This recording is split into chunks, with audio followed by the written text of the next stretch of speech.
Hi guys, good evening all of you. Welcome to back my YouTube channel. स्वागत है सभी भावी छात्र और छात्राओं का। जो छात्र छात्राएं 2024 यूपी बोर्ड की परीक्षा देने जा रहे हैं उनके लिए वीडियो बहुत ही लाभदायक होने वाली है, क्योंकि इसमें हम अनसॉल्व के उन सवालों को सॉल्व कर रहे हैं जो कि परीक्षा में हर साल पूछे जाते हैं। सवाल आप देख सक रहे हैं, बोर्ड पे लिखा हुआ है, 2 नंबर का सवाल है, 2018 में आया हुआ सवाल है और आगे भी आया हुआ है कई सेटों में। फिलहाल उम्मीद है इस बार भी इस टाइप से सवाल पूछा जाना है पेपर में। जरूरी नहीं बच्चों संख्याएं यही आपको मिल जाए, इतना इजी मिल जाए, ये उनका गुड लक था बच्चों का 2018 में। जिन बच्चों को इतना इजी सवाल मिल गया था, ये बहुत ही सरल है, आप सोच नहीं सकते इतना सरल सवाल है ये, और कितनी आसानी से आप 1 से 2 मिनट में सवाल को हल कर लेंगे। आइए हम आपको सवाल को हल करवाते हैं। आप इसी तरीके से बने रहिए वीडियो पे और सवाल को देखते रहिए, पढ़ते रहिए, लाभ लेते रहिए। सवाल कुछ इस प्रकार है, x प्लस वाई बराबर 10। इसे बच्चों हम समीकरण नंबर 1 दे देंगे। दूसरा x माइनस वाई बराबर 4, इसे हम समीकरण नंबर 2 दे देंगे। इतना काम भैया आपको आना चाहिए बहुत पहले से, नहीं आता तो आपसे सीख लीजिए। अच्छा, आपको बता दें, आपको म्यू क्लासेस यूट्यूब चैनल को जब सर्च करेंगे और जब आप खोल के पढ़ेंगे, उसमें आपको प्लेलिस्ट मिल जाएंगी 10th क्लास की सारी मैथमेटिक्स की। आपको प्लेलिस्ट में सारी मैथमेटिक्स की सवालों को सॉल्यूशन हल मिल जाएगा। आप देख सकते हैं प्लेलिस्ट में बहुत सारी वीडियो मौजूद है। आपको जिस टॉपिक को पढ़ना है वो टॉपिक आप पढ़ सकते हैं। अब इस वक्त हम कोई टॉपिक नहीं पढ़ा रहे हैं, आपको सिर्फ इंपॉर्टेंट सवाल करवा रहे हैं। जैसे कि ये लिया है, आप देखिए इसमें क्या होना है, दोनों समीकरण को हमने लिख लिया। अब हम यहां पर लिख लेंगे, सिर्फ इतना लिखना है हमें जोड़ने पर। अब किसे जोड़ रहे हैं, समीकरण 1 और 2 को जोड़ रहे हैं। आप चाहे लिख लीजिए समीकरण को जोड़ने पर, या 1 प्लस 2 कर दीजिए, या में है ये बात समझ लीजिए। फिर आप सोचे जोड़ना भी लिख दिया, सर ये भी कर दिया। आप सिर्फ इतना लिख दें, आप हल करने लगे, या आप इतना लिख दें जोड़ने पर, आप इतना लिख दें। अब ये और ये कुछ भी लिख सकते हैं। फिलहाल अभी हमने जोड़ना पर लिख दिया है तो इसे हटा लेते हैं, जोड़ने पे करेंगे बच्चों। देखिए प्लस वाई और माइनस वाई कट जानी है, ठीक है ना। x और x मिलकर के आ जाएगा हमारा 2x बराबर tan 4, यानी कि 10 और 4 आ जाएंगे 14। चूंकि हमें मान निकालना है x और y का, x का मान निकालना है 14 बटे में 2 चला जाएगा, 2 एकम 2, 2 सत्ते 14, यानी कि x बराबर आ जाएगा हमारा 7। ठीक है, यहीं पे आप x का मान समीकरण 1 में रखने पर, समीकरण 1 में रख लीजिए या 2 में रख लीजिए, y का मान आपको मिल जाएगा 1 में रखने पर। जैसे ही आप समीकरण 1 में x का मान रखेंगे, समीकरण में y का मान आपको मिल जाएगा। समीकरण 1 है x प्लस वाई बराबर 10, x का मान 7 प्लस y बराबर 10, y बराबर 10 माइनस 7, y बराबर आ जाएगा आपका 3। ये हो जाएगा आपका y का मान, यानी कि x बराबर 7 और y बराबर 3। ये बच्चों आपके आंसर हो जाने हैं। ठीक है, यहीं पे अभी हम एक सवाल आपको और करते हैं। देखिए देख सकते हैं, सवाल कुछ इस प्रकार है, समीकरण को हल कीजिए। समीकरण क्या है, x प्लस वाई बराबर 5 का मान 2x माइनस 3y बराबर 4। ये हमने आपको बता दिया था, 2 नंबर में आया हुआ सवाल है और ये सवाल हमारा 4 नंबर में आया हुआ है। ठीक, ये 4 और 2 6 नंबर। और इससे पहले हमने 2-3 दिन पहले वीडियो डाली थी, उसमें 2 घात समीकरण का एक ही सवाल 6 नंबर का आया हुआ था, और ये भी 6 नंबर का ही सवाल है, लेकिन ये थोड़ा छोटे छोटे करके दे दिए हैं। 2 घात समीकरण के सवाल है, आप आसानी से इनको हल कर सकते हैं। देखिए इसमें और इसमें फर्क क्या था बच्चों, ये x प्लस वाई बराबर 10, x माइनस वाई बराबर 4। यहाँ x प्लस वाई बराबर हमें 5 है, लेकिन यहाँ पे कुछ संख्याएं फर्क है, यानी यहाँ पे x वाई के साथ में भी अंक है, यहाँ पे x और y के साथ में अंक नहीं है। घबराना नहीं है, डरना नहीं है, बस धैर्य बनाए रखना है। आपको ये देखते रहना है कि हल किस प्रकार करवाते हैं, आपको बस सीखना है। देखिए बड़ा सिंपल तरीका है इसको हल करने का, कोई ऐसी कठिन बात है नहीं बच्चों इसमें। देखिए x प्लस वाई बराबर 5, हमने यहां भी लिखा था x प्लस वाई बराबर 10। इसे भी समीकरण 1 दिया, इसे भी समीकरण 1 दे दिया।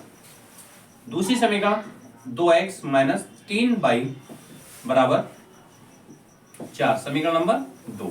अब आप देख सकते हैं यहां पे 3 है और यहां पे अंक 1 है, यानी कि 1 बाई यहां पे 3 बाई है।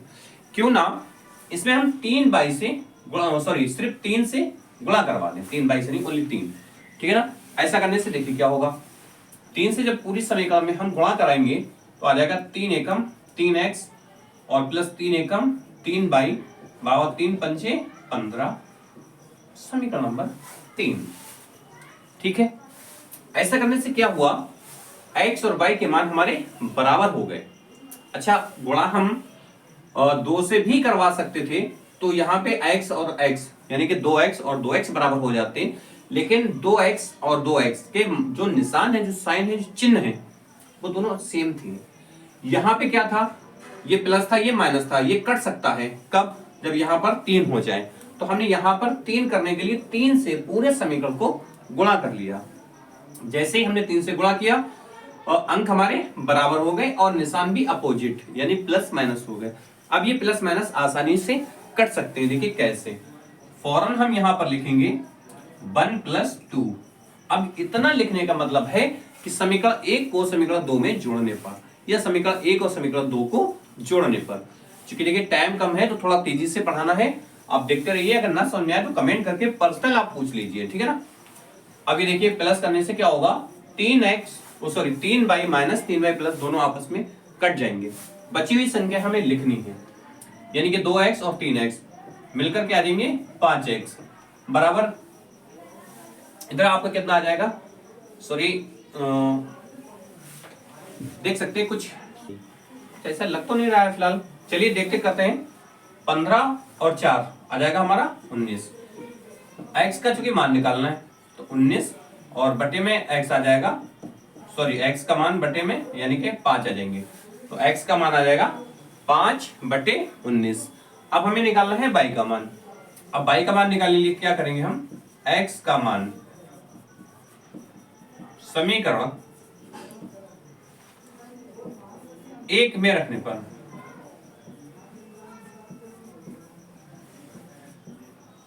समीकरण 1 क्या है बच्चों, x प्लस y बराबर 5, ठीक है। x का मान हमारे पास कितना आया है, x प्लस y बराबर 5। x का मान है हमारे पास 19 बटे 5 प्लस y बराबर 5, ठीक है। चूंकि y का मान निकालना है तो y बराबर हो जाएगा 5 माइनस 19 बटे 5, ठीक है। क्या करेंगे, y इसके नीचे 1 मानेंगे और 5 इसका हम लासा ले लेंगे। 5 की 5 के साथ गुणा यानी कि 5 25 माइनस 19 एकम 19।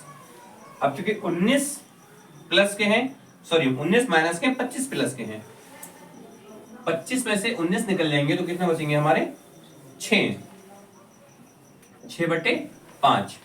तो x बराबर मान आया हमारा 19 बटे 5 और y बराबर मान आया हमारा 6 बटे 5। यही बच्चों हमारा आंसर हो जाएगा। आप देख सकते हैं 6 नंबर के सवाल, 2 सवाल आपकी स्क्रीन पे हैं, आपके बोर्ड पर हैं, और कितने इजी सवाल हैं। कुछ है नहीं ऐसा घबराने वाली बात है नहीं। 27 फरवरी में पेपर है आपका, लेकिन अभी भी आपके पास 25 दिन है। इतना वक्त है आपके पास कि आप कवर कर सकते हैं, पास होने भर के नंबर आप ला सकते हैं। और अगर अब भी आप 4 से 5 घंटे मेहनत करके पढ़ लेते हैं, अनसॉल्व के सवाल लगा लेते हैं, प्रीवियस के पेपर को आप सॉल्व कर लेते हैं, आपके आस पड़ोस में बहुत सारे भैया बहन ऐसे होंगे जो पहले से हाई स्कूल पास हैं, उनके आप पेपर ले लीजिए, उनके पेपर को सॉल्व कर लीजिए। और सबसे अच्छा तरीका है हाई स्कूल का, अनसॉल्व आप ले लीजिए, मार्केट में अवेलेबल है, तकरीबन यही 50 से 60 रुपए का मिल जाता है, आप उससे सॉल्व कर लीजिए। लगभग आप अगर एक सेट रोज लगा लेते हैं तभी भी आप अभी भी लगभग 24-25 सेट लगा लेंगे। अगर आप 24-25 सेट लगा लेते हैं तो हमें उम्मीद नहीं बल्कि आप पे भरोसा है कि आप 70 में से तकरीबन 60 या 65 नंबर ला सकते हैं आसानी से। और लगाने का तरीका यही है कि आप पहले वीडियो देखिए, सवाल पढ़िए, फिर उसके बाद में उसे हल करिए, क्योंकि वैसे तो आपसे हल होना ही नहीं है। पहले उस टाइप के सवालों को पढ़ लीजिए, किसी भी बुक से पढ़ लीजिए, किसी भी यूट्यूब चैनल से पढ़ लीजिए, बहुत सारे आपके पास सोल्यूशन है। और इस वक्त में अब आप खुद ही देख सकते हैं कि कितना सिंपल सवाल था, 2 नंबर में कितना सिंपल सवाल है, 4 नंबर में आपके बोर्ड पे हल करा हुआ है। थोड़ा सा सोल्यूशन है, कोई ज्यादा बड़ा सवाल होने वाला है नहीं, मतलब इतना सा सवाल 4 नंबर में आपको मिल रहा है। अगर सही से आप करें तो देखिए, एक ये भी लाइन कम हो सकती है, ये भी लाइन कम हो सकती है, ये भी एक लाइन, यहाँ से एक लाइन कम हो सकती है। तकरीबन 5 लाइनों में आपके 4 नंबर मिल जाते हैं। मैथ एक इतना अच्छा सब्जेक्ट है, इतना अच्छा विषय है, अगर आप मन लगा के पढ़ना चाहें तो अच्छे नंबर हासिल कर सकते हैं। फिलहाल आज के लिए इतना काफी है, मिलते हैं हम आपको अगली वीडियो में। तब तक आप चैनल को लाइक करिए, सब्सक्राइब करिए और पढ़ते रहिए। That's all.